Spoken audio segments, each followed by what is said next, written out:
পুরান ঢাকার সরু গলির ভেতরে দাঁড়িয়ে থাকা সাহেব মঞ্জিল যেন সময়ের সাক্ষী হয়ে আছে। দিনের বেলায় তার ভগ্ন দশা চোখে পড়ে বটে, কিন্তু রাত নামলেই মনে হয় অন্ধকার যেন বাড়িটার ভেতরে ভর করে আছে। চারদিকের বাতাস ভারী হয়ে যায়, কাকের ডাকও থেমে যায়, শুধু ভেসে আসে শুকনো পাতার ঝিরঝির শব্দ। মানুষজন দিনের আলোয় ওই বাড়ির সামনে দিয়ে হাঁটে, কিন্তু রাত নামলেই এড়িয়ে চলে।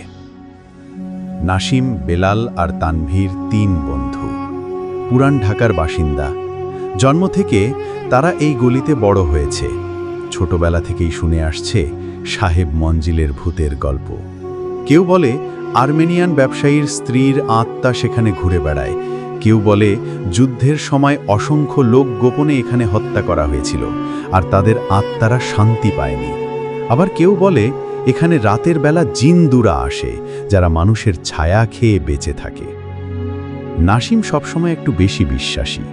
ওর মা ছোটবেলায় ওকে এসব গল্প শোনাতো আর বলতো বাড়িটার ভেতরে যে অশরীরীরা থাকে তারা কখনো মানুষের ক্ষতি করে না, যদি তুমি তাদের বিরক্ত না করো। কিন্তু তানভীর ছিল একেবারে উল্টো। ওর ভেতরে এক ধরনের দুঃসাহসী মনোভাব কাজ করত। কোনো রহস্য সামনে আসলে সেটা না খোলা পর্যন্ত শান্তি পেত না। বেলাল দুজনের মাঝামাঝি, সে ভয়ও পেত আবার সাহস দেখানোর চেষ্টা করত। সেদিন রাতটা ছিল চৈত্র মাসের, গরম আর অদ্ভুত গুমোট পরিবেশ। চায়ের দোকান বন্ধ হয়ে গিয়েছিল, চারপাশে নীরবতা। শুধু দূরে কোথাও হঠাৎ একটা কুকুরের ডেকে ওঠা শোনা যাচ্ছিল। তারা তিনজন দাঁড়িয়েছিল সাহেব মঞ্জিলের সামনে। বিশাল গেটটা মরচে পড়ে আছে, লোহার কপাটে হাত দিলেই কর্মর শব্দ হয়। তানভীর বলল, চলো ঢুকি, এতদিন শুনে শুনে ভয় পেয়েছি, আজ দেখব আসলে কি আছে। বেলাল ইতস্তত করছিল, তার মনে হচ্ছিল কোনো ভয়ানক কিছু ঘটতে যাচ্ছে। কিন্তু নাসিম চুপচাপ গেটের ফাঁক দিয়ে ঢুকে পড়ল। অন্য দুজন বাধ্য হয়ে তার পেছনে গেল। ভেতরে ঢুকতেই তারা অনুভব করল এক অদ্ভুত ঠান্ডা, অথচ বাইরে তখন ভ্যাপসা গরম। উঠোনটা অন্ধকার, চারপাশে ভাঙা দেয়াল, গাছপালা বুনো হয়ে গেছে, বাতাসে একটা পচা গন্ধ ভেসে আসছিল। মনে হচ্ছিল অনেক বছর ধরে এখানে কেউ আসেনি। সিঁড়ির দিকে এগোতেই একটা প্যাঁচা মাথার উপর দিয়ে উড়ে গেল। ডানা ঝাপটানোর শব্দে হঠাৎ তাদের তিনজনের বুক কেঁপে উঠল। সিঁড়িটা পুরনো কাঠের, কর্মর করতে করতে তারা উপরে উঠতে লাগলো। দেয়ালে টাঙানো প্রতিকৃতিগুলো দেখে মনে হচ্ছিল যেন চোখগুলো তাদের অনুসরণ করছে। বিশেষ করে লালচে দাড়িওয়ালা এক সাহেবের ছবি, তার দৃষ্টি এত তীক্ষ্ণ ছিল যে মনে হচ্ছিল ছবির ভেতর থেকে সে সবকিছু দেখছে। তাদের তিনজনের ভেতর চাপা উত্তেজনা কাজ করছিল, কিন্তু ঠিক তখনই শোনা গেল পায়েলের টুংটাং শব্দ। প্রথমে মনে হয়েছিল হয়তো বাইরের কারো আসার শব্দ, কিন্তু শব্দটা আসছিল ওপরের ঘর থেকে, ধীরে ধীরে কাছে আসছিল। তারা নিঃশ্বাস আটকে দাঁড়িয়ে রইল। হঠাৎ এক সাদা শাড়ি পরা মহিলা দেখা দিল অন্ধকার থেকে। চুলগুলো এলোমেলো, মুখটা চুলে ঢাকা। সে ভেসে আসছিল মেঝের ওপর দিয়ে, তার কবজিতে বাঁধানো পায়েল বাজছিল ঝন ঝন করে। তিনজন পাথরের মতো হয়ে গেল। বেলাল কাঁপা গলায় বলল, ওরে বাবা, এ কি সত্যি? মহিলাটা ঠিক তাদের সামনে এসে দাঁড়ালো। তারপর ধীরে ধীরে মুখ তুলে চুল সরালো। দেখা গেল তার চোখ নেই, দুটো ফাঁকা গহ্বর, যেন অন্তহীন অন্ধকার। সেই ফাঁকা দৃষ্টিতে তাকাতেই নাসিমের বুকের ভেতর ধপধপ শুরু হলো। বেলাল হঠাৎ চিৎকার করে পালাতে গেল, কিন্তু দরজাটা প্রচণ্ড শব্দে নিজে থেকেই বন্ধ হয়ে গেল। ঘরটা অন্ধকারে ডুবে গেল। কান্নার শব্দ ভেসে আসতে লাগলো চারপাশ থেকে। মনে হচ্ছিল শত শত মানুষ একসাথে কাঁদছে। তানভীর চিৎকার করে উঠল, কে তুমি? দেওয়াল থেকে ভেসে এলো এক কর্কশ কণ্ঠস্বর, তোমরা এখানে কেন এসেছো? মনে হচ্ছিল চারদিক থেকে প্রতিধ্বনি হচ্ছে। ঘরের ভেতর হাওয়া ঘুরপাক খাচ্ছিল। হঠাৎ জানালার কাঁচ ভেঙে গেল। নাসিম ভয়ে কাঁপতে কাঁপতে বলল, চলো এখান থেকে বের হই। তারা তিনজন দরজার দিকে ছুটল, কিন্তু দরজা নড়ল না।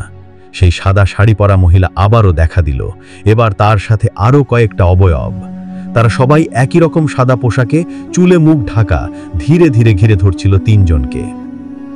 একটা ঠান্ডা বাতাস বইয়ে দিল ঘরটা। তারপর সেই মহিলা ভেসে এসে নাসিমের কানে ফিসফিস করে বলল, তুমি কেন এসেছো আমার বাড়িতে?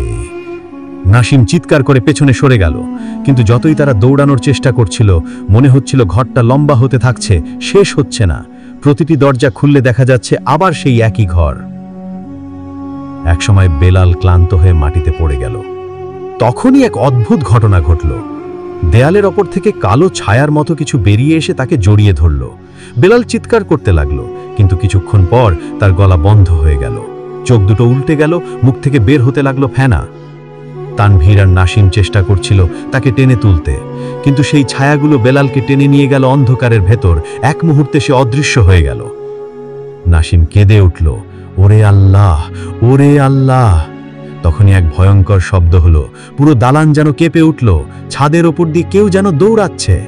দরজার ফাঁক দিয়ে লালচে আলো ঢুকল, গন্ধ ভরে গেল চারদিক, পোড়া মাংসের মতো গন্ধ। তানভীর হঠাৎ দেখল দেয়ালে ঝোলানো প্রতিকৃতিগুলো নড়ছে, ছবির ভেতরের মানুষগুলো ধীরে ধীরে হাসছে, তাদের দাঁত রক্তে ভিজে আছে। ভয়ে সে তানভীরকে টেনে বলল, দৌড় দে। তারা আবারও ছুটল। অনেকগুলো দরজা পেরিয়ে অবশেষে তারা একটা উঠোনে এসে পড়ল। উঠোনের মাঝখানে একটা শুকনো কুয়া। কুয়ার ভেতর থেকে গুনগুন করে আওয়াজ আসছিল। মনে হচ্ছিল শত শত গলা একসাথে নামাজ পড়ছে, কিন্তু ভাষাটা একেবারেই অচেনা। নাসিম ভয়ে দাঁড়িয়ে পড়ল। তানভীর কুয়ার ভেতর তাকাতেই দেখল অসংখ্য হাত উপরে উঠছে, যেন কাউকে টেনে নিতে চাচ্ছে। তখনই হঠাৎ কুয়ার ভেতর থেকে এক মুখ দেখা গেল। মুখটা পোড়া, চোখ দুটো ভেতরে ঢুকে গেছে। সেটা হাহাকার করে উঠল, বাঁচাও। তানভীর পেছনে হচকে খেয়ে পড়ে গেল, আর নাসিম দৌড়ে গেটের দিকে ছুটল। আশ্চর্যজনকভাবে গেটটা এবার খোলা, কিন্তু পেছনে তাকাতেই দেখল বেলাল দাঁড়িয়ে আছে। বেলালের চোখ দুটো পুরো লাল, ঠোঁটে অদ্ভুত হাসি। সে ধীরে ধীরে বলল, তোমরা কেন চলে যাচ্ছ? নাসিম চিৎকার করে ছুটে গেল গেটের বাইরে। তানভীরও দৌড়ে এলো, কিন্তু তাদের পেছনে সেই অট্টালিকা থেকে ভেসে এলো অসংখ্য গলান হাসি, আর দরজা নিজে থেকে বন্ধ হয়ে গেল। তারা দুজন রাস্তায় এসে হাঁপাতে লাগলো। বাইরে তখন অদ্ভুত নীরবতা, কুকুর, পাখি, এমনকি বাতাসের শব্দও নেই। তানভীর বলল, আমরা কি সত্যি সব দেখলাম, নাকি এটা স্বপ্ন ছিল? নাসিম কাঁপা কণ্ঠে উত্তর দিল, না, এটা সত্যি। আর বেলাল, সে তো আর আমাদের মধ্যে নেই। দূরে সাহেব মঞ্জিল দাঁড়িয়ে রইল আগের মতো নির্জীব, কিন্তু জানালার ফাঁক দিয়ে স্পষ্ট দেখা যাচ্ছিল এক সাদা শাড়ি পরা মহিলা দাঁড়িয়ে আছে, মুখে অদ্ভুত হাসি, আর তার পাশে বেলাল লালচে চোখ নিয়ে তাকিয়ে আছে তাদের দিকে। সেদিন রাতের ঘটনার পর নাসিম আর তানভীর বাড়ি ফিরলেও শান্তি পেল না। ভোরের আলো ফুটতেই তারা দুজন পরস্পরের দিকে তাকালো। কেউই ঠিক বিশ্বাস করতে পারছিল না যে তারা আসলেই সেই সব কিছু দেখেছে। নাসিমের মা বুঝে ফেলল কিছু একটা ঘটেছে। সে ছেলের মুখের রং দেখে বলল, তুই কি আবার সেই সাহেব মঞ্জিলের কাছে গেছিলি? নাসিম ভয়ে কেঁপে উঠল। মা তাকে অনেকবার সাবধান করেছিল, কিন্তু আজকের রাতের ঘটনা তার মায়ের কথার সত্যতা প্রমাণ করে দিল।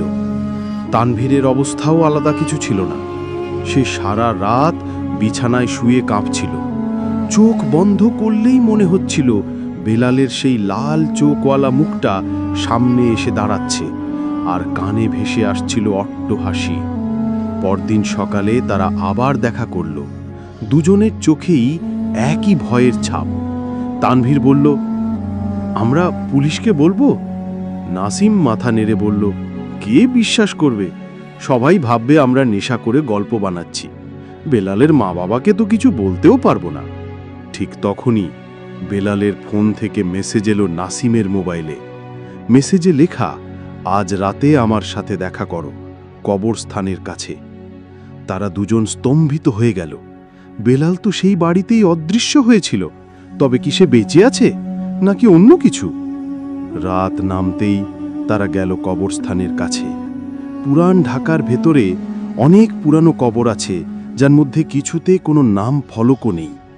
গাছের ছায়া আর বাতাসের শব্দ মিলিয়ে জায়গাটা একেবারে ভুতুড়ে লাগে। অন্ধকারের মধ্যে দাঁড়িয়েছিল বেলাল, সাদা জামা পরে, চুল এলোমেলো, চোখে অদ্ভুত এক ঝিলিক। তাকে দেখে মনে হচ্ছিল সেই পুরানো গলির অংশ হয়ে গেছে। তানভীর কাপা গলায় বলল, বেলাল, তুই ঠিক আছিস? বেলাল ধীরে ধীরে তাকালো। তার ঠোঁটে অস্বাভাবিক হাসি খেলে গেল। সে বলল, আমি খুব ভালো আছি। তুমি কি জানো ওরা আমাকে বেছে নিয়েছে? নাসিম ভয়ে পেছনে সরতে লাগলো। কারা তোকে বেছে নিয়েছে? বেলাল হাত তুলে দেখালো কবরের দিকে। ওরা, যারা এখানে শত বছর ধরে ঘুমিয়ে আছে। সাহেব মঞ্জিল কেবল একটা বাড়ি না, ওটা এক দ্বার, জীবিতদের থেকে মৃতদের জগতে যাওয়ার এক দরজা। আমি সেই দরজার অংশ হয়ে গেছি। তার কথা শুনে নাসিম আর তানভীরের বুক কেঁপে উঠল। বেলালের চোখ লালচে হয়ে উঠছিল, ঠোঁট থেকে যেন কালো ধোঁয়া বের হচ্ছিল। সে বলল, তোমাদেরও ওরা ডাকছে। ওরা চায় তোমরাও ওই দরজার ওপাশে চলে যাও। ঠিক তখনই কবরের দিক থেকে ফিস ফিস শব্দ শোনা গেল। মাটির ভিতর থেকে যেন কেউ কথা বলছে। কবরগুলো কেঁপে উঠতে লাগলো। মাটি ফেটে ফেটে হাত বের হতে লাগলো। শুকনো হাড় ভাঙা হাত, যা মাটির ভিতর থেকে উঠে আসছিল ধীরে ধীরে। তানভীর ভয়ে নাসিমকে টেনে নিয়ে দৌড় দিল, কিন্তু বেলাল দাঁড়িয়ে রইল। হাসতে হাসতে বলল, পালাতে পারবে না, ওরা তোমাদের নাম জানে। তারা দুজন প্রাণপণে দৌড়ে সেই জায়গা থেকে বের হলো। রাস্তায় এসে হাঁপাতে হাঁপাতে থেমে গেল। নাসিম হঠাৎ বলল, আমাদের কাউকে খুঁজে বের করতে হবে যে এসব জানে। ইমাম সাহেব হয়তো কিছু বলতে পারবেন। তারা গেল কাছের মসজিদের ইমামের কাছে। সব শুনে ইমাম গভীরভাবে চুপ হয়ে রইলেন। তারপর বললেন, ওই বাড়ি আর কবরস্থান শত বছর ধরে অভিশপ্ত। আর্মেনিয়ান ব্যবসায়ী শুধু ব্যবসায়ী ছিল না, সে নাকি অদ্ভুত এক বিদ্যার সাধনা করত। তার স্ত্রীর মৃত্যু কোনো দুর্ঘটনা ছিল না, সে নিজের স্ত্রীর আত্মাকে বন্দী করেছিল শক্তি পাওয়ার জন্য। আর সেই শক্তির দরজা আজও খোলা আছে সাহিব মঞ্জিলে। নাসিম জিজ্ঞেস করল, তাহলে আমরা কি করব? বেলালকে বাঁচানো যাবে না? ইমাম দীর্ঘশ্বাস ফেলে বললেন, যে একবার সেই দরজার অংশ হয়ে যায় তাকে ফিরিয়ে আনা যায় না। কিন্তু তোমরা যদি সেখানে বেশি যাতায়াত করো, তবে তারাও তোমাদের টেনে নেবে। সাবধান থেকো। কথাগুলো শুনে নাসিম আর তানভীরের বুক কেঁপে উঠল, কিন্তু ভয়ের থেকেও তাদের মনে কাজ করছিল এক ধরনের কৌতূহল। সত্যিই কি সাহেব মঞ্জিল কেবল একটা বাড়ি নয়, বরং অন্য জগতের দরজা? সেদিন রাতে নাসিম ঘুমাতে পারল না। জানালার পাশে বসেছিল। হঠাৎ সে দেখল রাস্তায় দাঁড়িয়ে আছে বেলাল। তার চোখে অদ্ভুত লাল আলো, ঠোঁটে সেই পরিচিত হাসি। সে ধীরে ধীরে হাত নাড়ল। নাসিমের বুক ধড়ফড় করতে লাগল। সে জানালার পর্দা টেনে দিল, কিন্তু কানে স্পষ্ট শোনা গেল ফিসফিস আওয়াজ, নাসিম, দরজা খোলো, সময় হয়ে গেছে। তারপর রাত জুড়ে জানালার কাঁচে কেউ টোকা দিতে লাগলো, যেন অদৃশ্য হাত ভিতরে ঢুকতে চাইছে। অন্যদিকে তানভীরের ঘরে ঘটল আরো অদ্ভুত ঘটনা। সে আয়নায় তাকাতেই দেখল নিজের প্রতিবিম্ব নেই, বরং সেখানে দাঁড়িয়ে আছে সেই সাদা শাড়ি পরা মহিলা। সে ধীরে ধীরে হাত বাড়িয়ে দিল আয়নার ভিতর থেকে। তানভীর ভয়ে চিৎকার করে উঠে গেল, কিন্তু আয়নাটা তখন ফেটে গেল, চূর্ণ বিচূর্ণ হয়ে গেল। ভাঙা টুকরোগুলোতে সে দেখল অসংখ্য লালচে চোখ তাকিয়ে আছে তার দিকে। সকাল হতেই তারা আবার দেখা করল। দুজনেই ক্লান্ত, চোখ লাল।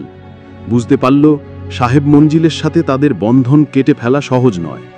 তানভীর বলল, আমরা যদি সত্যি পালাতে না পারি তাহলে আমাদের লড়তে হবে। যাই থাকুক ওই বাড়ির ভিতরে আমাদের খুঁজে বের করতে হবে। নাসিম প্রথমে ভয় পেলেও শেষে রাজি হলো, কারণ সে বুঝে গিয়েছিল পালিয়ে বাঁচা যাবে না।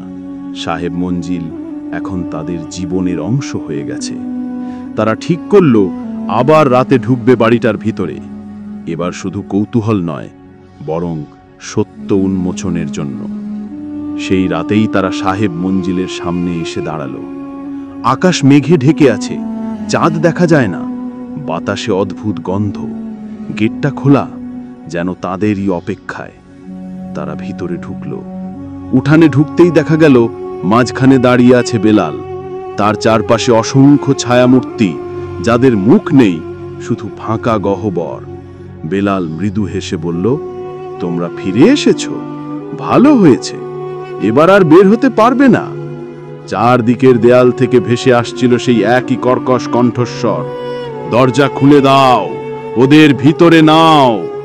তখনই পুরো দালান কেঁপে উঠল, দরজাগুলো একে একে খুলে যেতে লাগলো, যেন কোনো অদৃশ্য শক্তি তাদের ভিতরে টেনে নিচ্ছে। নাসিম আর তানভীর বুঝল, এবার তাদের জীবনের সবচেয়ে ভয়ানক রাত শুরু হতে চলেছে। সেদিন রাতেই নাসিম আর তানভীর যখন সাহেব মঞ্জিলের ভেতরে দাঁড়িয়ে বেলালকে দেখল, তখন তাদের মনে হচ্ছিল চারপাশের বাতাসই ভারী হয়ে গেছে, যেন শ্বাস নিতে কষ্ট হচ্ছে। দেয়ালগুলো অদ্ভুতভাবে কাঁপছিল, কোথাও কোথাও ইট আলগা হয়ে পড়ছিল, কিন্তু আশ্চর্যজনকভাবে দালানটা ভেঙে পড়ছিল না, বরং মনে হচ্ছিল দালানটা তাদের ঘিরে ফেলছে। বেলালের চারপাশে দাঁড়িয়ে থাকা অদ্ভুত ছায়ামূর্তিগুলো নিঃশব্দে তাকিয়েছিল। তাদের চোখ নেই, মুখ নেই, তবু এক ধরনের উপস্থিতি অনুভব করা যাচ্ছিল। নাসিমের বুক ধকধক করতে লাগল। বেলাল তখন ধীরে ধীরে তাদের দিকে এগিয়ে এলো। তার চোখে এখন আর মানুষের কোনো ছাপ নেই, কেবল গভীর লালচে আলো। সে ফিসফিস করে বলল, তোমরা জানো না কি বিশাল রহস্য লুকানো আছে এখানে। সাহেব মঞ্জিল শুধু এক ভুতুড়ে বাড়ি না, এটা তৈরি হয়েছিল এক শক্তির পিপাসায়।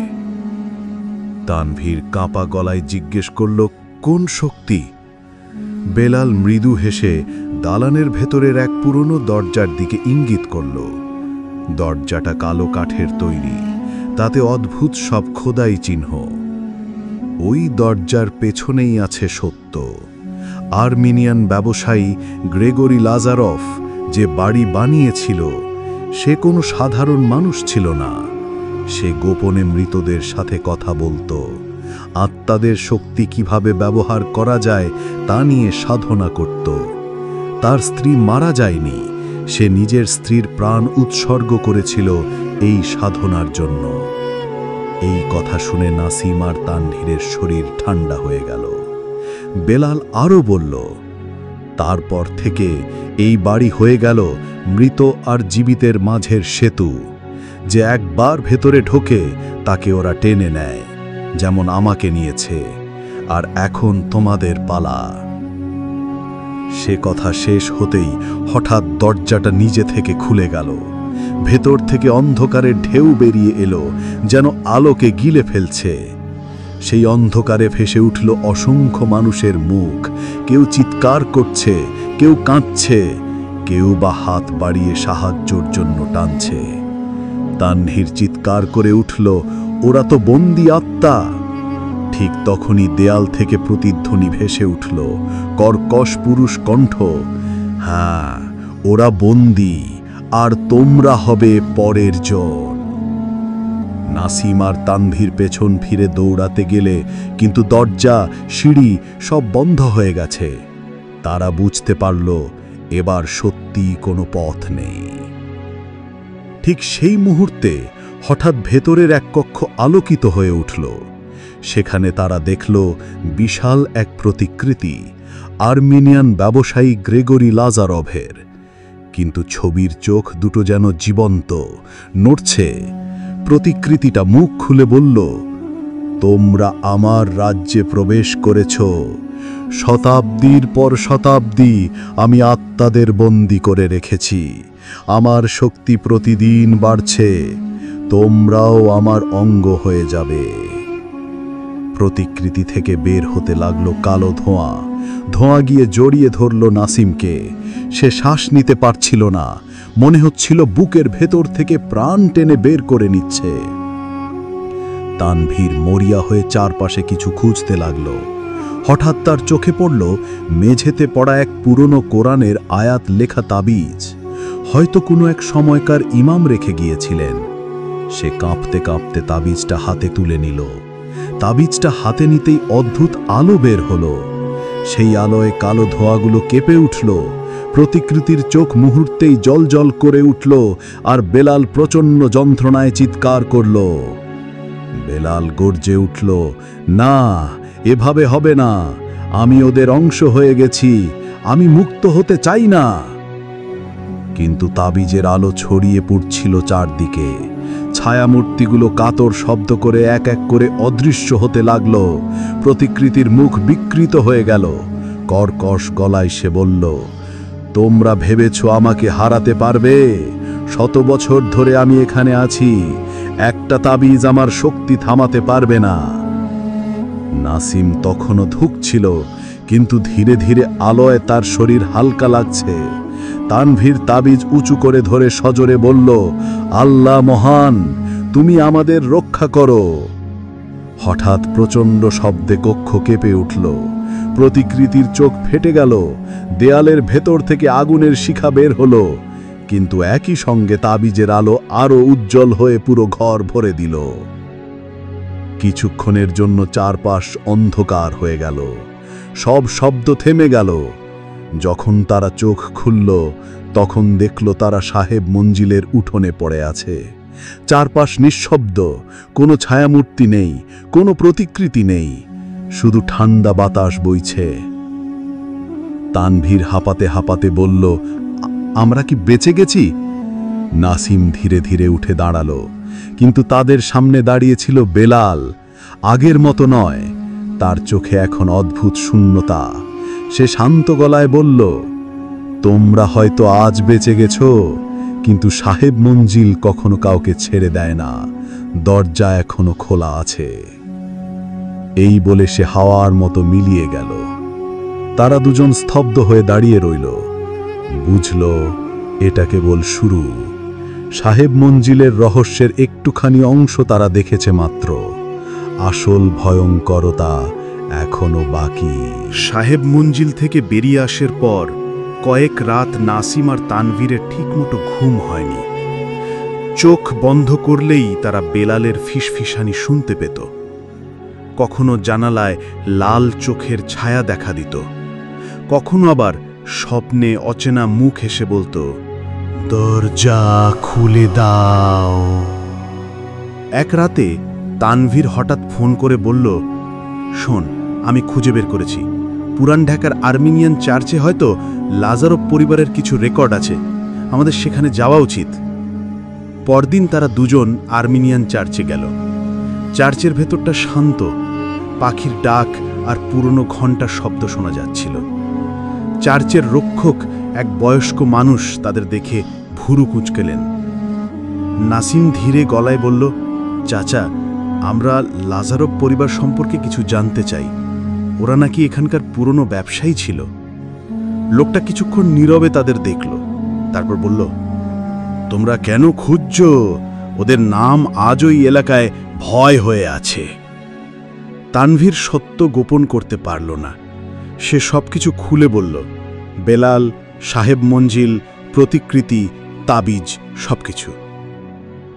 বৃদ্ধ গভীরভাবে নিঃশ্বাস নিলেন, তারপর ধীরে ধীরে তাদের চার্চের পেছনের এক পুরনো কক্ষে নিয়ে গেলেন। সেখানে কাঠের আলমারিতে গাদা গাদা ধুলো জমা দলিলপত্র রাখা। একটা মোটা খাতা খুলে দেখালেন, এই নাও লাজারভ পরিবারের রেকর্ড। খাতার পাতায় হাত বোলাতে গিয়ে নাসিমের গা কাঁপছিল। সেখানে লেখা ছিল গ্রেগরি লাজারভ, তার ব্যবসার খতিয়ান, আর একটা জায়গায় বড় করে লাল কালিতে লেখা, মারিয়া লাজারভ, মৃত্যু 1837। কিন্তু আশ্চর্যভাবে মৃত্যুর কারণ লেখা নেই, শুধু একটা চিহ্ন আঁকা, দেখতে অনেকটা ত্রিভুজের মতো, যার ভেতরে এক চোখ। তানভীর অবাক হয়ে বলল, এটা কি চিহ্ন? বৃদ্ধ গম্ভীর গলায় বললেন, এটা লাজারভের গোপন সাধনার প্রতীক। আর্মেনিয়ান চার্চে কেউ এই প্রতীক ব্যবহার করতে পারত না। বলা হয় গ্রেগরি মৃতদের আত্মা বন্দী করার জন্য এই প্রতীক ব্যবহার করত। তারপর আরো নিচে একটা নোট লেখা ছিল। পড়তে গিয়ে নাসিমের গা শিউড়ে উঠল। মারিয়াকে উৎসর্গ করলাম, তার আত্মা এখন চিরকাল এই বাড়ির ভেতর বন্দী থাকবে যতদিন আমি জীবিত। তানভীর চোখ বড় করে তাকালো, মানে সে নিজের স্ত্রীকে বলি দিয়েছে? বৃদ্ধ মাথা নেড়ে বললেন, হ্যাঁ, আর শুধু স্ত্রী নয়, বহু দাসদাসী, ব্যবসায়িক প্রতিদ্বন্দ্বী, যাদের খুঁজে পাওয়া যায়নি, সবাই হয়তো এই বাড়ির ভেতরে বন্দি আত্মা হয়ে আছে। এই কথাগুলো শুনে তাদের বুক কেঁপে উঠল। হঠাৎ খাতার ভেতর থেকে একটা পুরনো হলদেটে ছবি বেরিয়ে এলো। ছবিতে সাহেব মঞ্জিল তখনকার অবস্থায় দেখা যাচ্ছিল, কিন্তু ছবির এক কোণায় অস্পষ্টভাবে দাঁড়িয়ে ছিল এক নারী, সাদা পোশাকে, মুখ আধা আধি ঢাকা। তানভীর ফিসফিস করে বলল, এই সেই মহিলা যাকে আমরা আয়নায় দেখেছিলাম। বৃদ্ধ কণ্ঠ নিচু করে বললেন, ওই যে মারিয়া, লাজারভের স্ত্রী, ওর আত্মা মুক্তি পায়নি। কিছুক্ষণ নীরব থাকার পর নাসিম ধীরে ধীরে বলল, আমাদের ওদের থামাতে হবে, না হলে ওরা আমাদেরও টেনে নেবে। বৃদ্ধ গম্ভীর মুখে তাকালেন, তোমরা যদি সত্যিই থামাতে চাও, তবে তোমাদের জানতে হবে লাজারভ কোথায় তার সাধনার মূল বস্তু রেখেছিল। কথিত আছে সে এক কালো বই ব্যবহার করত, দার্শনিকের দরজা। বইটাতে মন্ত্র লেখা ছিল, আর সেই বই ছাড়া তাকে থামানো যাবে না। নাসিম জিজ্ঞেস করল, বইটা কোথায় পাওয়া যাবে? বৃদ্ধ নিঃশ্বাস ছাড়লেন, কেউ জানে না। অনেকে খুঁজেছে, কেউ আর ফেরেনি। শুধু শোনা যায় বইটা সাহেব মঞ্জিলের ভিতরেই লুকোনো আছে। এই তথ্য শুনে তারা বুঝতে পারল তাদের যাত্রা এখানেই থেমে নেই। সেই রাতে নাসিম ঘরে ফিরে আবার অদ্ভুত শব্দ শুনল। জানালার বাইরে দাঁড়িয়ে বেলাল তাকিয়ে আছে। এবার সে শান্তভাবে বলল, তুমি বইটা খুঁজছো তাই না? তুমি জানো না বইটা কার হাতে আছে? নাসিম বুক কাঁপতে কাঁপতে জিজ্ঞেস করল, কার হাতে আছে? বেলালের ঠোঁটে ঠান্ডা হাসি ফুটল, মারিয়ার। হঠাৎ তার শরীর ধোয়ার মতো মিলিয়ে গেল। পরদিন সকালে নাসিম আর তানভীর ঠিক করল তার আবার সাহেব মঞ্জিলে ঢুকবে, কিন্তু এবার সরাসরি নয়। প্রথমে আশেপাশের মানুষদের কাছ থেকে তথ্য সংগ্রহ করবে। তারা এলাকায় ঘুরতে ঘুরতে শুনল এক বৃদ্ধ ভিখারি প্রায়শই সাহেব মঞ্জিলের গেটের কাছে বসে থাকে। তার নাকি বাড়ির ভেতরকার অনেক কিছু জানা আছে। তারা ভিখারির কাছে গেল। লোকটা এলোমেলো চুল, দাড়ি, চোখে অদ্ভুত দৃষ্টি। তাদের দেখে বলল, তোমরা বইটা খুঁজছো তাই না? আমিও এক সময় খুঁজেছিলাম। নাসিম বিস্মিত হয়ে জিজ্ঞেস করল, তুমি ভেতরে ঢুকেছিলে? ভিখারি হঠাৎ তার ডান হাতটা তুলে ধরল। দেখা গেল পুরো হাতটা দগ্ধ, যেন আগুনে পুড়ে গেছে। সে ভাঙা গলায় বলল, আমি শুধু একবার ভেতরে ঢুকেছিলাম। একটা ঘরে গিয়ে দেখি দেয়ালের ওপরে লেখা ছিল লাল রঙে, যে বই খুঁজবে সে পুড়ে যাবে। তখন থেকেই আমি এরকম। তানভীর কাঁপা গলায় জিজ্ঞেস করল, তাহলে বইটা কোথায়? ভিখারি শূন্যতে তাকিয়ে খিসফিস করল, মারিয়া ওটা পাহারা দেয়। রাতে সে সাদা পোশাকে আসে, বইটা বুকের কাছে ধরে। কেউ কাছে গেলে সে তার চোখ দিয়ে আগুন ছুঁড়ে মারে। ওই আগুনে কেউ বাঁচতে পারে না। এই কথাগুলো শুনে তাদের বুক ঠান্ডা হয়ে গেল। তারা বুঝল পরবর্তী যাত্রা হবে আরও ভয়াবহ। এবার কেবল ছায়া, প্রতিকৃতি বা বেলাল নয়, তাদের মুখোমুখি হতে হবে লাজারভের স্ত্রী মারিয়ার অভিশপ্ত আত্মার সাথে, আর তার হাতে থাকা সেই কালো বইয়ের সাথে। সেদিন রাতে পুরান ঢাকার আকাশে মেঘ জমেছিল। বাতাস অস্বাভাবিক ঠান্ডা, চারদিক নিস্তব্ধ। দূরে শুধু শকুনের মতো কাক ডাকছিল। সাহেব মঞ্জিলের গেটের সামনে দাঁড়িয়ে নাসিম আর তানভীরের বুক কাঁপছিল। তবুও তারা এবার ফিরে যেতে পারল না।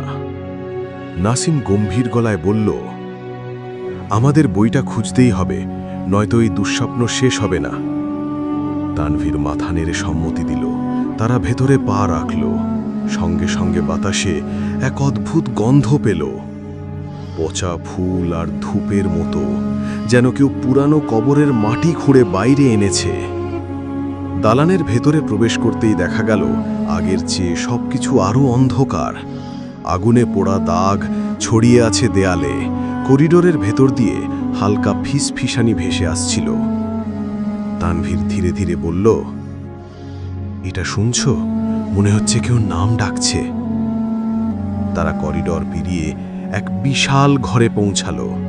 ঘরটা ফাঁকা, শুধু মাঝখানে একটা পুরানো আয়না দাঁড়িয়ে আছে। আয়নার কাঁচ ভাঙা, কিন্তু তবুও তাতে অদ্ভুত আলো ঝিলিক দিচ্ছে। হঠাৎ আয়নার ভেতর থেকে এক নারীর প্রতিচ্ছবি দেখা দিল। সাদা পোশাক, লম্বা কালো চুল, মুখ অর্ধেক ঢাকা, চোখ দুটো অস্বাভাবিক জ্বলছে। মারিয়া। তার ঠোঁট নড়ল, কিন্তু কোনো শব্দ বের হলো না। কয়েক মুহূর্ত পরে হাওয়ার মতো শীতল স্বর ভেসে এলো, তোমরা আমার বই খুঁজছ? নাসিম কাঁপতে কাঁপতে বলল, হ্যাঁ, আমাদের দরকার বইটা। মারিয়ার চোখ লাল হয়ে উঠল। এই বই আমার রক্ত দিয়ে লেখা। এটা আমার অভিশাপ, আমার কারাগার। এটা তোমরা পাবে না। কথা শেষ হতেই আয়নার ভেতর থেকে আগুনের ঝলক বের হয়ে মেঝেতে পড়ল। মেঝে দাউ দাউ করে জ্বলে উঠল, কিন্তু আশ্চর্যজনকভাবে আগুন তাদের শরীর ছুঁতে পারল না। তানভীর সাহস করে এক পা এগিয়ে গেল। আমরা তোমাকে মুক্ত করতে চাই মারিয়া। তুমি যদি বইটা দাও, হয়তো তোমার আত্মাও শান্তি পাবে। এক মুহূর্তের জন্য মারিয়ার মুখ বদলে গেল। চোখে জল টলমল করল, ঠোঁটে কাঁপুনি এলো। মনে হচ্ছিল যেন ভেতরের নারীটা সত্যিই মুক্তি চায়।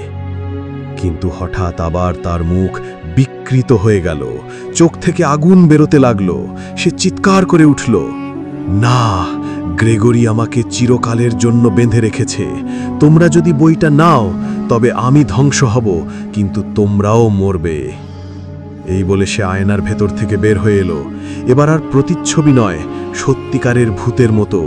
অর্ধ স্বচ্ছ শরীর, পোশাক বাতাসে উড়ছে, চোখ জ্বলছে আগুনের মতো। তানভীর ভয় পেয়ে পিছিয়ে গেল। নাসিম তাড়াতাড়ি তার ব্যাগ থেকে আগের পাওয়া তাবিজটা বের করল। আলো বের হতেই মারিয়া মুহূর্তের জন্য পেছনে সরে গেল, কিন্তু এবার সে আরও ভয়ঙ্কর রূপ নিল। তার চুল ছড়িয়ে চারদিকে আঁকড়ে ধরতে লাগল, যেন সাপের মতো। হঠাৎ দেয়ালের ফাঁক থেকে অদ্ভুত শব্দ হলো। মেঝের ইট নড়তে লাগল। ধীরে ধীরে মেঝের নিচ থেকে এক কালো বাক্স বের হয়ে এলো। বাক্সটা পুরানো, লোহার তৈরি, তাতে একই ত্রিভুজ চিহ্ন খোদাই করা। মারিয়া সেই বাক্সের সামনে দাঁড়িয়ে বুকের কাছে জড়িয়ে ধরল। তার কণ্ঠ ভারী হয়ে উঠল, এটাই সেই বই, দার্শনিকের দরজা, কিন্তু এটা কোনো মানুষের জন্য নয়। তানভীর ফিসফিস করে বলল, আমাদের এটা নিতে হবে, না হলে গ্রেগরির অভিশাপ শেষ হবে না। নাসিম ধীরে ধীরে তাবিজ উঁচু করল। আলো আরও উজ্জ্বল হলো, আর সেই আলো পড়তেই বাক্সটা কেঁপে উঠল। ভেতর থেকে কর্কশ শব্দ শোনা গেল, যেন শত মানুষের আর্তনাদ একসাথে। মারিয়া প্রচণ্ড চিৎকার করে উঠল। তার শরীর আগুনে জ্বলতে লাগল, চোখ দিয়ে অশ্রুর বদলে আগুন বেরোতে লাগল। তোমরা জানো না এটা খোলার মানে কি? ভেতরে শুধু বই নেই, আছে হাজার আত্মার চিৎকার। কথা শেষ হতেই পুরো দালান কেঁপে উঠল। জানালার কাঁচ ভেঙে গেল। করিডোর দিয়ে অদৃশ্য ছায়ারা দৌড়াতে লাগল। তানভীর মরিয়া হয়ে নাসিমকে বলল, এখনই নিতে হবে, না হলে আমরা এখান থেকে আর বেরোতে পারবো না। নাসিম দৌড়ে বাক্সের কাছে গেল। হাত দিতেই সে অনুভব করল হাত যেন বরফে ডুবে যাচ্ছে, শরীর জুমে যাচ্ছে, মাথার ভেতর ভেসে উঠছে অসংখ্য মৃত মানুষের চিৎকার। মারিয়া কাঁদতে কাঁদতে গর্জে উঠল, থামো, আমি তোমাদের মরতে দিতে পারবো না, কিন্তু আমিও মুক্তি চাই। তারপর হঠাৎ করেই সে বাক্সটা নাসিমের হাতে ঠেলে দিল। চোখ দিয়ে আগুন নয়, এবার জল গড়িয়ে পড়ল। নাও, এটা আমার শেষ উপহার। যদি সত্যিই পারো, আমাকে মুক্ত করো। এই বলে সে ধোঁয়ার মতো মিলিয়ে গেল। কিন্তু বাক্সটা হাতে নিতেই করিডোরের সব দরজা নিজে থেকে বন্ধ হয়ে গেল। দালান অদ্ভুত গর্জন করতে লাগল। নাসিম বাক্সটা বুকে চেপে ধরে তানভীরকে চিৎকার করে বলল, দৌড়াও, বাইরে বেরোতে হবে। তারা দৌড়ে গেটের দিকে ছুটল। চারদিক ভেঙে পড়ছিল, দেয়াল থেকে হাত বেরোচ্ছিল, অদ্ভুত ছায়ারা পথ আটকে দিচ্ছিল, কিন্তু তাবিজের আলো তাদের ঠেলে সরিয়ে দিচ্ছিল। শেষমেশ তারা গেট পেরিয়ে বাইরে বের হলো। সঙ্গে সঙ্গে দালানটা আবার শান্ত হয়ে গেল, যেন কিছুই ঘটেনি। তারা হাঁপাতে হাঁপাতে বাইরে দাঁড়ালো। বাক্সটা এখনো নাসিমের হাতে। তার ভেতর থেকে হালকা গুঞ্জন শোনা যাচ্ছিল, যেন শত মানুষের ফিসফিসানি। তানভীর স্তব্ধ গলায় বলল, আমরা বইটা পেয়েছি, কিন্তু এখন কি হবে? নাসিম বাক্সটার দিকে তাকিয়ে ফিসফিস করে বলল, এটাই আসল যুদ্ধের শুরু। রাত প্রায় শেষ হয়ে এসেছে। সাহেব মঞ্জিল থেকে পালিয়ে তারা দুজন এখন বুড়িগঙ্গার তীরে এসে দাঁড়িয়েছে। চারপাশ নিস্তব্ধ, শুধু ঢেউয়ের শব্দ শোনা যাচ্ছে। নাসিমের হাতে কালো লোহার বাক্স, আর বাক্সটা যেন ক্রমশ ভারী হয়ে উঠছে। তানভীর হাঁপাতে হাঁপাতে বলল, এখন আমরা কি করব? এই বাক্সটা যদি এখানে খুলে ফেলি, যদি কিছু বের হয়ে আসে? নাসিম দীর্ঘশ্বাস ফেলল। আমরা চুপ করে থাকলে গ্রেগরির অভিশাপ শেষ হবে না। মারিয়া আমাদের হাতে বইটা তুলে দিয়েছে, আমাদেরই ওকে থামাতে হবে। তারা কাছের এক পুরনো গুদাম ঘরে ঢুকল। জায়গাটা ফাঁকা, ভেতরে ভাঙা কাঠ, মরিচা ধরা লোহা আর ইঁদুরের শব্দ। মাঝখানে একটা টেবিল টেনে এনে তার উপর বাক্সটা রাখা হলো। বাক্সটা খুলতেই সঙ্গে সঙ্গে চারপাশের বাতাস ভারী হয়ে গেল। মশাল জ্বালানোর মতো আগুনের ঝলক উঠল। ভেতরে একটা কালো চামড়ায় বাঁধানো বই রাখা, যার মলাটে সেই ত্রিভুজ চিহ্ন, ভেতরে এক চোখ আঁকা। বইটা যেন নিজের ভেতর থেকে নিঃশ্বাস ফেলছে। তানভীর হাত দিতে চাইল, কিন্তু বইয়ের মলাট গরম হয়ে উঠল, যেন আগুনের চেয়ে বেশি।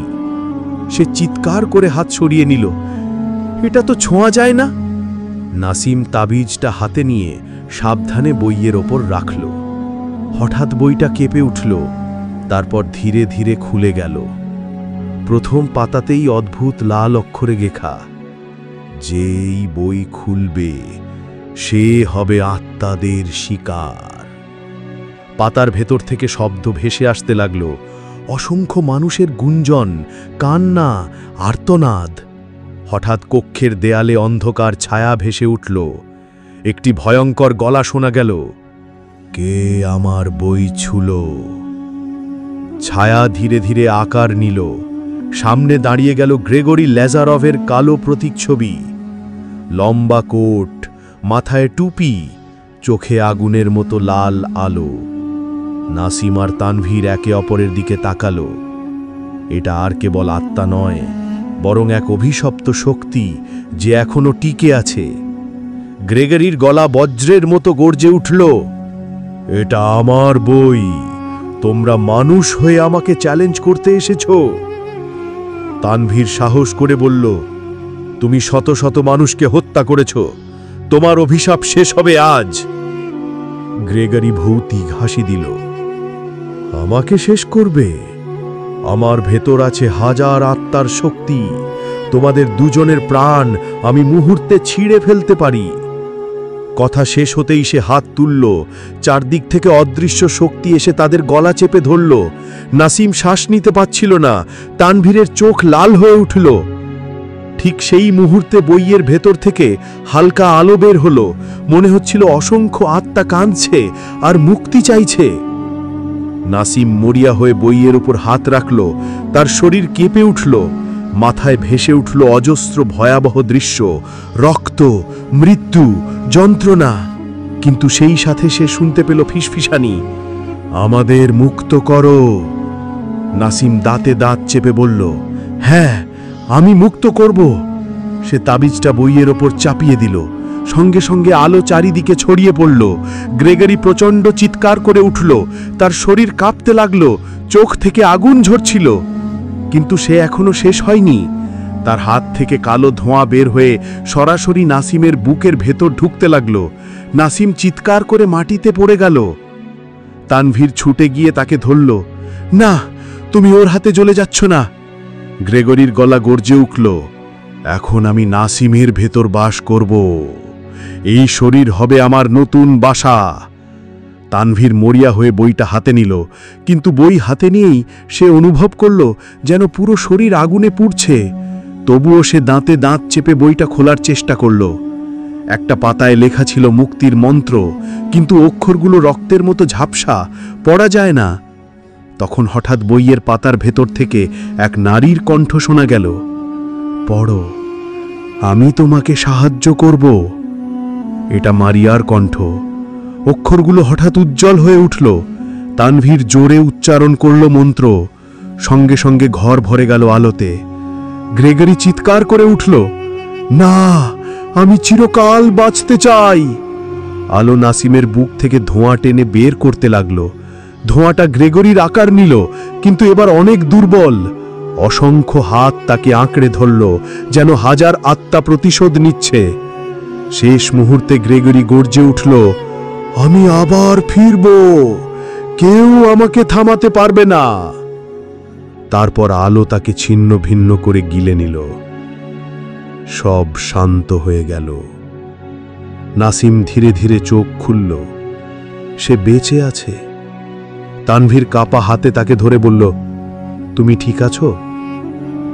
নাসিম দুর্বল গলায় উত্তর দিল, হ্যাঁ, কিন্তু শেষ হয়নি, ও আবার ফিরবে। বইটা এখন টেবিলের ওপর পড়ে আছে, অদ্ভুত নীরব। মনে হচ্ছে ভেতরের আত্মারা শান্তি পেয়েছে, কিন্তু মোলাটের চোখটা এখনো খোলা, যেন সব কিছু দেখছে। দূরে আকাশে ভোরের আলো ফুটছিল, কিন্তু নাসিম তানভীর জানত তাদের যুদ্ধ এখনো শেষ হয়নি। ভোরের আলো ফুটলেও নাসিম আর তানভীরের চোখে কোনো স্বস্তি নেই। গুদাম ঘরের মেঝেতে এখনো ছাই পড়ে আছে, যেখানে কয়েক মুহূর্ত আগেই গ্রেগরির অন্ধকার প্রতিচ্ছবি গলে গিয়েছিল। বাতাসে এখনো পোড়া মাংসের মতো গন্ধ ভাসছে। নাসিম টলমল করে উঠে বসে বুক চেপে ধরল। আমি এখনো তার উপস্থিতি অনুভব করছি, যেন সে আমার ভেতরে কোথাও লুকিয়ে আছে। তানভীর উদ্বিগ্ন দৃষ্টিতে তাকালো। তাহলে তো ও পুরোপুরি যায়নি। টেবিলের উপর রাখা বইটা হঠাৎ করেই মৃদু শব্দ করল, যেন ভেতরে কেউ দরজা ঠুকছে। নাসিম সাবধানে মলাট ছুতেই বইটা হালকা নড়ল। পাতাগুলো নিজে থেকে উল্টে যেতে লাগল আর থেমে গেল এক জায়গায়। ওই পাতায় অদ্ভুত মানচিত্র আঁকা। মানচিত্রে পুরান ঢাকার রাস্তা, গলি ঘুজি, আর মাঝখানে একটা জায়গা লাল দাগ দিয়ে চিহ্নিত, লালবাগ কেল্লার দক্ষিণ প্রাচীরের কাছে। তানভীর ফিস ফিস করে বলল, এটা মানে ওখানেই কিছু লুকানো আছে। ঠিক তখনই বাতাসে হালকা কণ্ঠ শোনা গেল, যেন দূর থেকে কোনো নারী কথা বলছে। সেখানেই রয়েছে গ্রেগরির সত্যিকারের শক্তির শিকড়। তোমরা যদি তা ধ্বংস না করো, সে আবার ফিরে আসবে। নাসিম বুঝল এটা মারিয়ার আত্মার কণ্ঠ। সে এখনো সাহায্য করছে, কিন্তু একই সময়ে চারপাশে ঠান্ডা ছড়িয়ে পড়ল। গুদামের ভাঙা দরজা দিয়ে হঠাৎ কয়েকটা ছায়ামূর্তি ঢুকে পড়ল। তাদের চোখ লাল, শরীর অর্ধেক স্বচ্ছ, আর গলার ভেতর থেকে গর্জনের মতো শব্দ বের হচ্ছে। তানভীর আতঙ্কিত হয়ে বলল, এগুলো আবার কি? নাসিম ঠান্ডা গলায় বলল, গ্রেগরির দাস ও আত্মার খণ্ড টুকরোরা। ছায়াগুলো একসাথে ঝাঁপিয়ে পড়ল। বাতাস কাঁপতে লাগল। কাঠের বাক্স ভেঙে গেল। ইট গুঁড়ো হয়ে ছড়িয়ে পড়ল। নাসিম তাড়াতাড়ি তাবিজ উঁচু করল, কিন্তু এবার আলো তেমন কাজ করল না। একটা ছায়া তানভীরকে চেপে ধরল। ঠান্ডা হাত তার গলায় চেপে বসল। তানভীর শ্বাস নিতে পারছিল না। মরিয়া হয়ে সে বইয়ের একটা পাতা ছিঁড়ে ফেলল। ছেঁড়া পাতার অক্ষর হঠাৎ জলজলে হয়ে উঠল, আর সেই আলো ছায়াটাকে গলে ফেলল। তানভীর হাঁপাতে হাঁপাতে বলল, এই বই আমাদের অস্ত্র। তারা বইয়ের পাতা ছিঁড়ে ছিঁড়ে চারদিকে ছুঁড়ে দিতে লাগল। প্রতিটি পাতা আগুনের মতো হয়ে ছায়াদের পুড়িয়ে দিচ্ছিল। শেষমেশ সব ছায়া মিলিয়ে গেল, কিন্তু বইয়ের মলাট হঠাৎ বন্ধ হয়ে গেল আর তার চোখটা ভৌতিকভাবে জ্বলে উঠল, যেন বই নিজেই রেগে গেছে। নাসিম দম নিতে নিতে বলল, এই বই শক্তির উৎস, আবার বিপদেরও মূল। আমরা যদি এটাকে পুরোপুরি না বুঝি তবে আমাদেরই ধ্বংস হবে। তানভীর চুপচাপ বাইরে তাকালো। ভোরের আলো শহর জুড়ে ছড়িয়ে পড়ছে। পুরান ঢাকার রাস্তায় ধীরে ধীরে মানুষ বের হতে শুরু করেছে। কারো চোখে কোনো ধারণা নেই রাতের অন্ধকারে কত ভয়ঙ্কর ঘটনা ঘটেছে। তারা গুদাম থেকে বের হয়ে গেল, হাতে সেই অভিশপ্ত বই, মনে ভয় আর প্রশ্ন। লালবাগ কেল্লার দিকে এগোতে এগোতে তানভীর ফিসফিস করে বলল, যদি ওই মানচিত্রের জায়গাটা সত্যি হয় তবে হয়তো গ্রেগরির আসল গোপন রহস্য ওখানেই লুকানো। নাসিম গম্ভীর গলায় উত্তর দিল, আর যদি আমরা ভুল হই তবে সেখানেই আমাদের মৃত্যু। কিন্তু তারা জানতো যেখানেই যাক এ পথ থেকে ফেরার আর উপায় নেই। সূর্যের আলো পুরোপুরি ছড়িয়ে পড়ার আগেই তারা লালবাগ কেল্লার দিকে রওনা দিল। সকাল হলেও দুজনের বুক ভরেছিল অদ্ভুত শীতলতায়। পুরান ঢাকার গলিগুলো পার হয়ে যখন কেল্লার বিশাল ফটকের সামনে দাঁড়ালো, তখন মনে হচ্ছিল এই প্রাচীন ইটপাথরের দেয়াল আজও হাজারো রহস্য লুকিয়ে রেখেছে। কেল্লার ভেতরে ঢোকার পর সাধারণ মানুষের ভিড় ছিল। কেউ ছবি তুলছে, কেউ ঘুরছে, কিন্তু নাসিম তানভীর কারো চোখে পড়ল না। তারা যেন ছায়ার মতো ভেতরে ঢুকে গেল। বইয়ের মানচিত্রে লাল দাগ যেটা দেখিয়েছিল সেটা কেল্লার দক্ষিণ প্রাচীরের কাছে একটা পুরনো ফাঁকা জায়গা। ওখানে পৌঁছে তারা লক্ষ্য করল দেয়ালের নিচে মাটির রং আলাদা।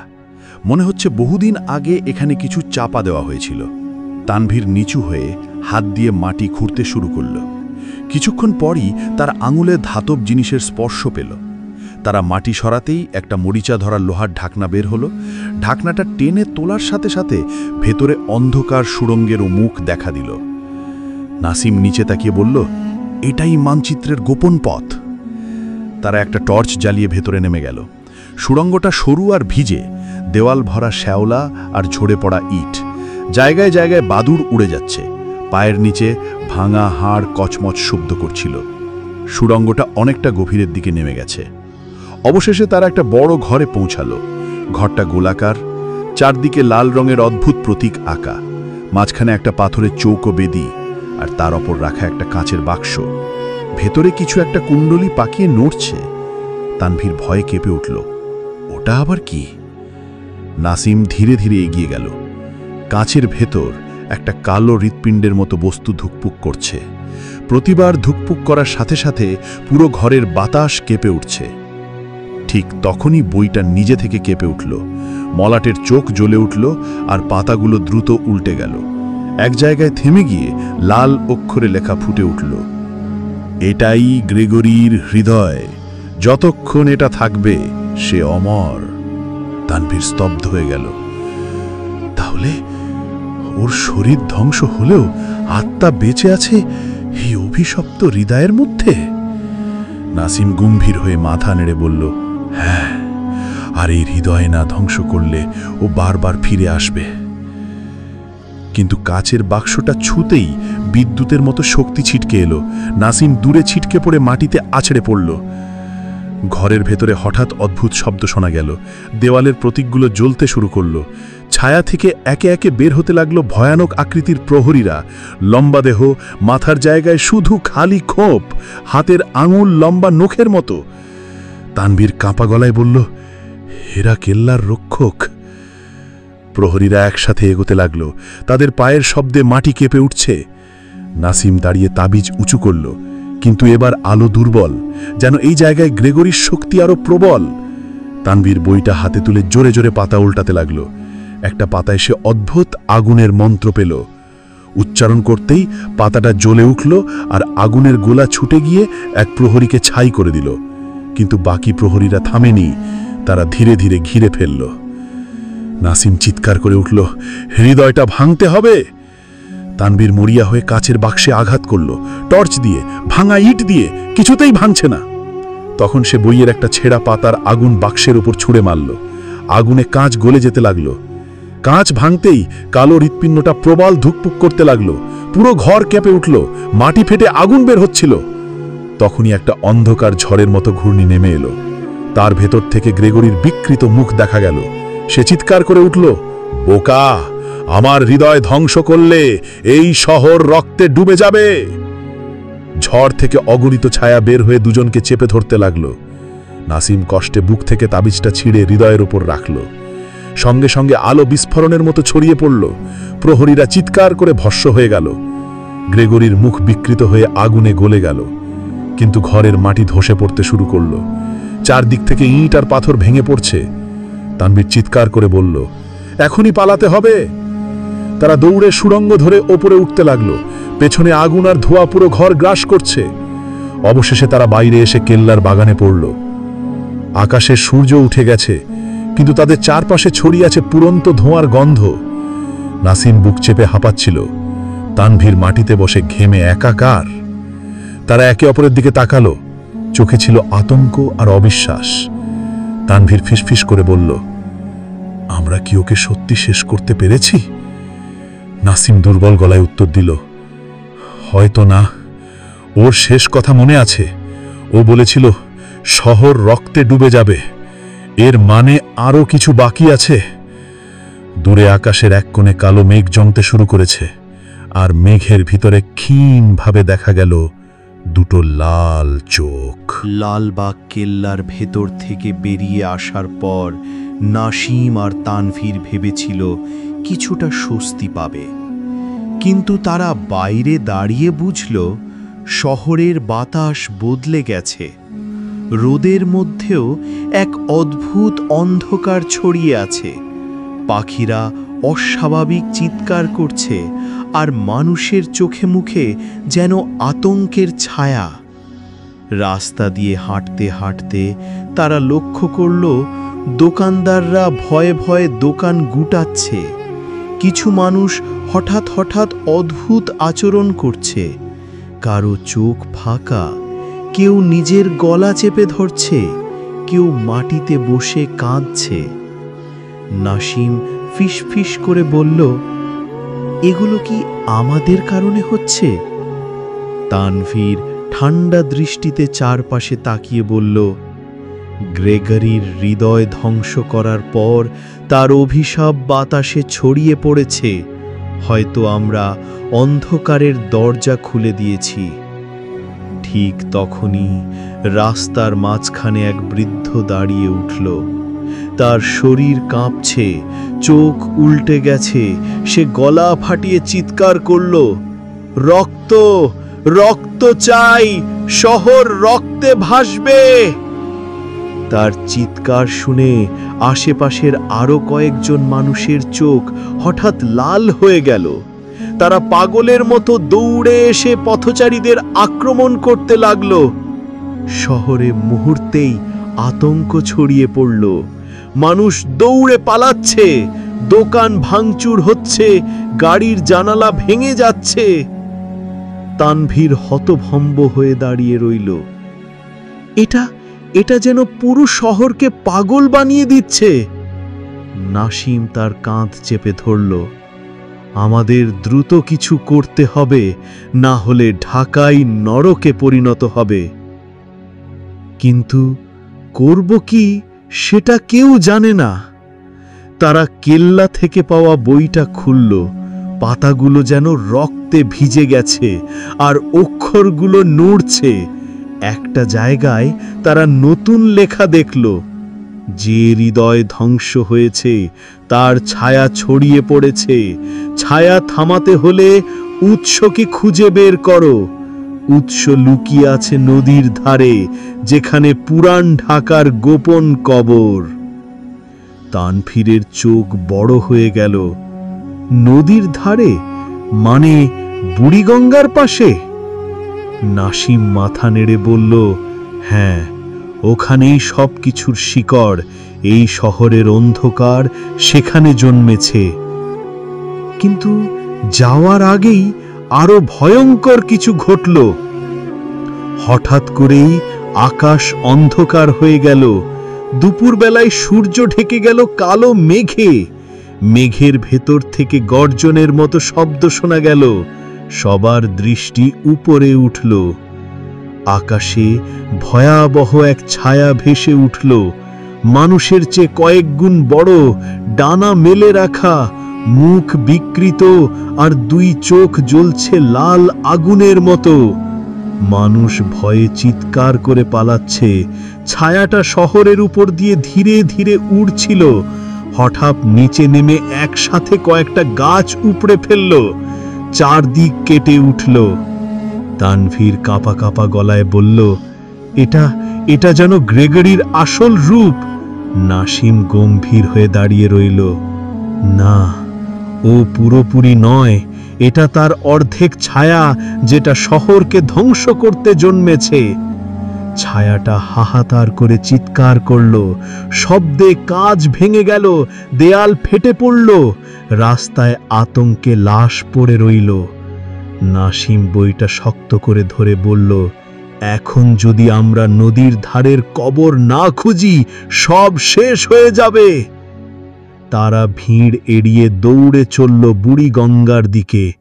চারপাশে শুধু আগুন, ধ্বংস আর মানুষের কান্নার শব্দ। নদীর কাছে পৌঁছতেই তারা দেখল জল অস্বাভাবিকভাবে কালো হয়ে গেছে। ঢেউগুলো যেন কারো চিৎকার করছে। নদীর ধারে একটা প্রাচীন কবরস্থান, লতাপাতা আর ভাঙা পাথরে ঢাকা।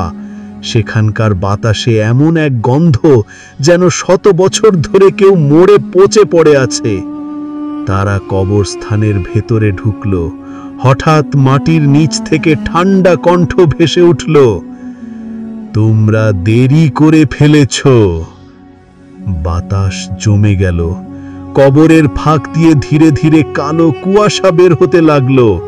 কুয়াশার ভেতর থেকে ভেসে উঠল অসংখ্য মুখ।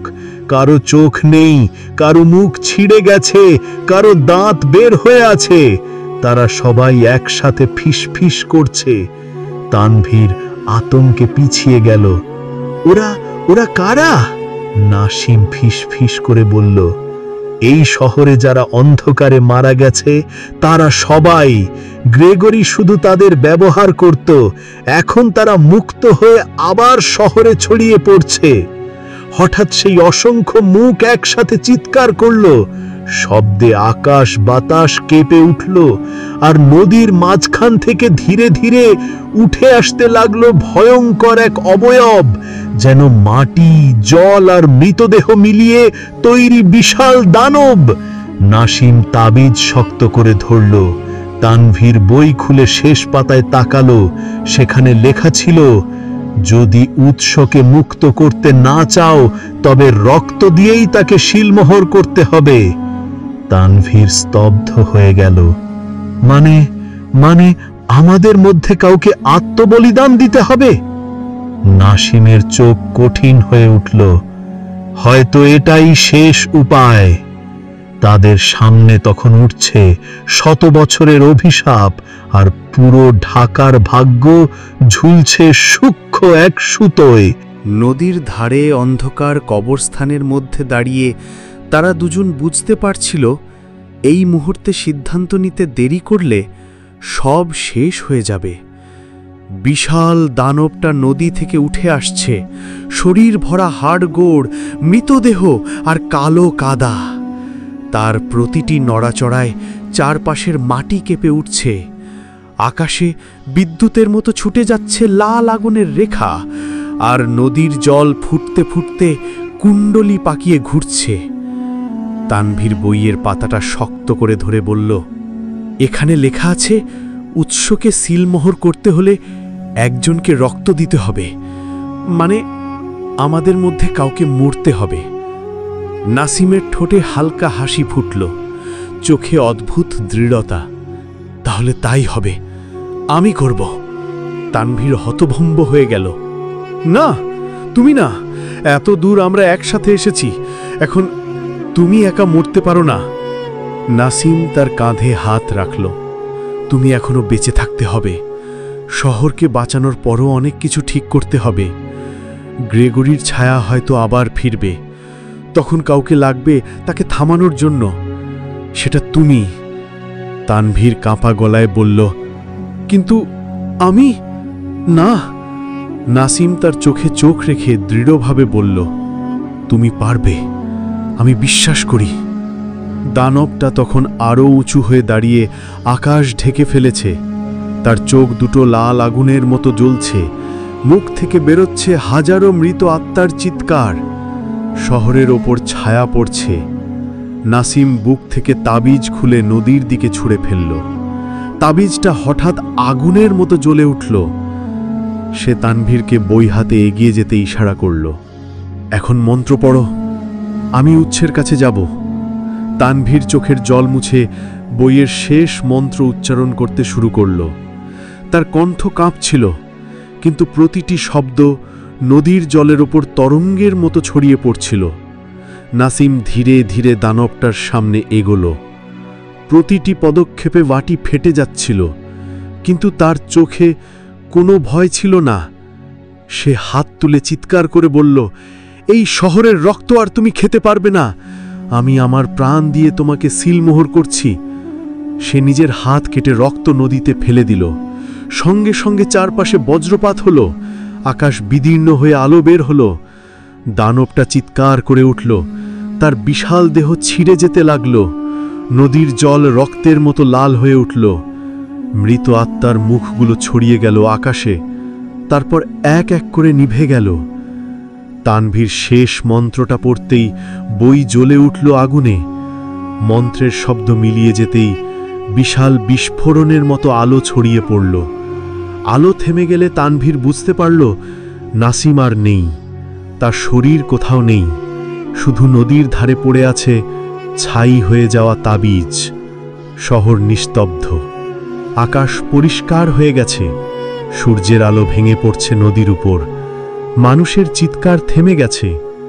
ভাঙা রাস্তাগুলোতে আবার শান্তি নেমে এসেছে। তানভীর হাঁটু গেড়ে বসে তাবিজটা হাতে তুলে নিল। চোখে জল গড়িয়ে পড়ল। তুমি আমাকে একা ছেড়ে গেলে, কিন্তু আমি প্রতিজ্ঞা করছি তোমার আত্মত্যাগ বৃথা যাবে না। সে আকাশের দিকে তাকালো। নীল আকাশে শান্তির আভা, কিন্তু এক কোণে খুব ক্ষীণভাবে যেন দুটো লাল চোখ এখনো জ্বলজ্বল করছে। নাসিম ঠোঁট চেপে ধরে মনে মনে বলল, যদি সেই অন্ধকার ফিরে আসে আমি তাকে শেষ করব। নাসিমের নামে, পুরান ঢাকার নামে। বুড়িগঙ্গার জল ধীরে ধীরে স্বাভাবিক হয়ে গেল। বাতাসে আর পচা গন্ধ নেই, শুধু এক অদ্ভুত নীরবতা, যেন পুরো শহর এক ভয়ানক দুঃস্বপ্ন থেকে জেগে উঠল। কিন্তু এই নীরবতার ভিতরে তানভীর জানত অন্ধকার একেবারে শেষ হয়নি। গ্রেগরি হয়তো পরাজিত, কিন্তু তার ছায়া এখনো কোথাও লুকিয়ে আছে। ঢাকার পুরনো অট্টালিকা, সরু গলি আর শতবর্ষী কবরগুলো আবার নিস্তব্ধ হয়ে গেল, কিন্তু ইতিহাস জানে এই শহর কখনোই অন্ধকার থেকে পুরোপুরি মুক্ত হবে না। প্রিয় দর্শক, শেষ পর্যন্ত আমরা পৌঁছেছি কালের গল্পের এই গল্পের শেষ প্রান্তে। এই যাত্রায় তোমাদের আগ্রহ, ভালোবাসা আর অপেক্ষা আমাদের প্রতিটি গল্পকে দিয়েছে প্রাণ। আজ এই গল্প শেষ হলো। যারা কালের গল্পের পাশে ছিলেন শুরু থেকে শেষ পর্যন্ত, আপনাদের ভালোবাসাই আমাদের আগামীর অনুপ্রেরণা। আমাদের ভিডিওতে পাবেন গল্প, রহস্য এবং বিচার বিভ্রাটের পেছনের সত্যি ঘটনা। ভিডিওগুলো দেখতে ভুলবেন না। সাবস্ক্রাইব করে পরবর্তী গল্পের আপডেট পেতে থাকুন।